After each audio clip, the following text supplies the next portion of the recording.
Okay Roshy, മറ്റൊരു പ്രധാനപ്പെട്ട വാർത്ത വരുന്നുണ്ട്. ഞാൻ ആ വാർത്തയിലേക്ക് കൂടി ഒന്ന് കയറുകയാണ്. ഇവർ പോകുന്ന അതേ ചാലിയാർ പുഴയുടെ തീരത്ത് നിന്നും വീണ്ടും ഒരു മൃതദേഹം കൂടി കണ്ടെത്തിയ വാർത്ത വരുന്നു.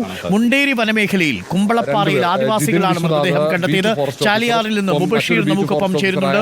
ഇപ്പോൾ റോഷിപ്പാൾ റിപ്പോർട്ട് ചെയ്യുന്ന SKGM സ്കൂളിൽ നിന്ന് ഹെലികോപ്റ്റർ പോകുന്നത് ഈ ചാലിയാർ പുഴയുടെ തീരത്താണ്. അവിടെ ആ ചാലിയാർ പുഴയിൽ ഒരു തുരുത്തിലാണ് അവർ ഇറങ്ങാൻ പോകുന്നത്. പക്ഷേ ഇപ്പോൾ ചാലിയാർ തീരത്ത് നിന്നും വീണ്ടും മുണ്ടേരി വനമേഖലയിൽ കുമ്പളപ്പാറയിൽ മൃതദേഹം കണ്ടെത്തിയിരിക്കുന്നു എന്നൊരു വിവരമാണ് മുബഷീർ നൽകുന്നത്. മുബഷീർ നമുക്കൊപ്പം ചേരുന്നു. മുബഷീർ, എന്താണ് കൂടുതൽ വിവരങ്ങൾ?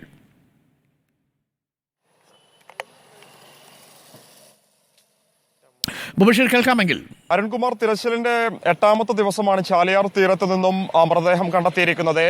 കുമ്പളപ്പാറ ആദിവാസി മേഖലയിൽ ഇന്നലെ രാത്രിയോടുകൂടിയാണ് ഒരു മൃതദേഹം കാണപ്പെട്ടത്. ആദിവാസികൾ, ആ ഒരു മേഖലയിലുള്ള പ്രദേശവാസികളായ ആളുകൾ തന്നെയാണ് ഇത് കണ്ടിരിക്കുന്നത്. പുഴയ്ക്കിപ്പുറത്താണ്, അതായത് ചാലിയാർ പുഴയ്ക്കപ്പുറത്താണ് നിലവിൽ ഒരു മൃതദേഹം കാണപ്പെട്ടിരിക്കുന്നത്.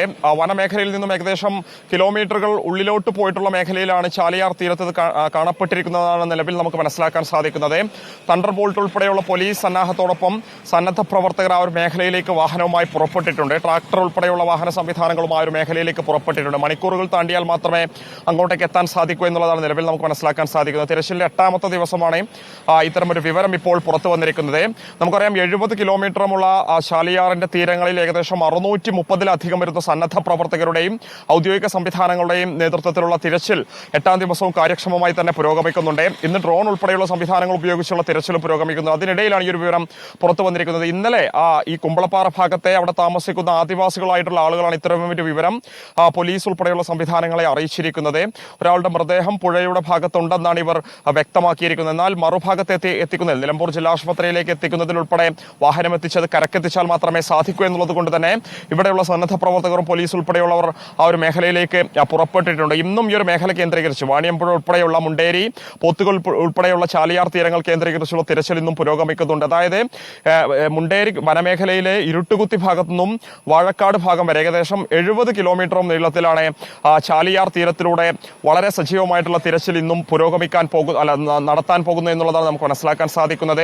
ഇന്ന് മഴയൊക്കെ തന്നെ മാറി നിൽക്കുന്ന സാഹചര്യമുണ്ട്. ചാലിയാറിൽ പൊതുവെ വെള്ളം കുറഞ്ഞു വരുന്നൊരു സാഹചര്യമുണ്ടെന്നാണ് സന്നദ്ധ പ്രവർത്തകരൊക്കെ തന്നെ വ്യക്തമാക്കുന്നത്. അനുകൂലമായ സാഹചര്യം തന്നെയാണ്. കഴിഞ്ഞ ദിവസം മന്ത്രിയും ഇക്കാര്യം വ്യക്തമാക്കിയിരുന്നു. ആ മേഖല കേന്ദ്രീകരിച്ചുള്ള, അതായത് മൃതദേഹങ്ങളുടെ ഭാഗങ്ങളൊക്കെ തന്നെ കണ്ടെത്തിയ മേഖല കേന്ദ്രീകരിച്ചുള്ള തിരച്ചിൽ ഇന്നും പുനരാരംഭിക്കുമെന്ന് അറിയിച്ചിരുന്നു. ഇപ്പോൾ മുണ്ടേരി വനമേഖലയിൽ നിന്ന് മറ്റൊരു മൃതദേഹം കൂടി കണ്ടെത്തിയ വാർത്തയെത്തുന്നു. കുമ്പളപ്പാറയിൽ ആദിവാസികളാണ് മൃതദേഹം കണ്ടെത്തിയത്. ഇനി അല്പസമയത്തിനുള്ളിൽ ഈ ചാലിയാർ പുഴ ഒഴുകുന്ന സൺറൈസ് വാലി എന്ന് പറയുന്ന അതീവ ദുഷ്കരമായ ഒരു പ്രദേശത്താണ് ഇന്ന് തെരച്ചിൽ നടത്തുക. ആ തെരച്ചിൽ വളരെ നിർണായകവുമാണ്. കാര്യം അവിടെ ഒരു തുരുത്തിലാണ് ഇവരെ ഇറക്കാൻ പോകുന്നത്. അതിനുശേഷം ആ പരിസരത്ത് അവർ നോക്കും. മിക്കവാറും ആ പ്രദേശങ്ങളിൽ നിന്നൊക്കെ മൃതദേഹങ്ങളും ശരീരഭാഗങ്ങളും കണ്ടെത്തിയിരുന്നു അവിടുത്തെ പ്രദേശവാസികൾ. ഇന്നിപ്പോൾ കൂടുതൽ തെരച്ചിൽ ആ മേഖല കേന്ദ്രീകരിച്ചായിരിക്കും നടക്കുക. അവരെ എയർലിഫ്റ്റ് ചെയ്യും അല്പസമയത്തിനുള്ളിൽ ഹെലികോപ്റ്ററിലൂടെ. അതിനുശേഷം 12-അംഗ ദൗത്യസംഘത്തെ ചാലിയാറിൻ്റെ നടുക്കുള്ള തുരുത്തിലിറക്കും. ആ തൊട്ടടുത്തുള്ള പ്രദേശങ്ങൾ ചാലിയാറിൻ്റെ ഇരു കരകളിലുമായിട്ട് അവർ തെരച്ചിൽ നടത്തും.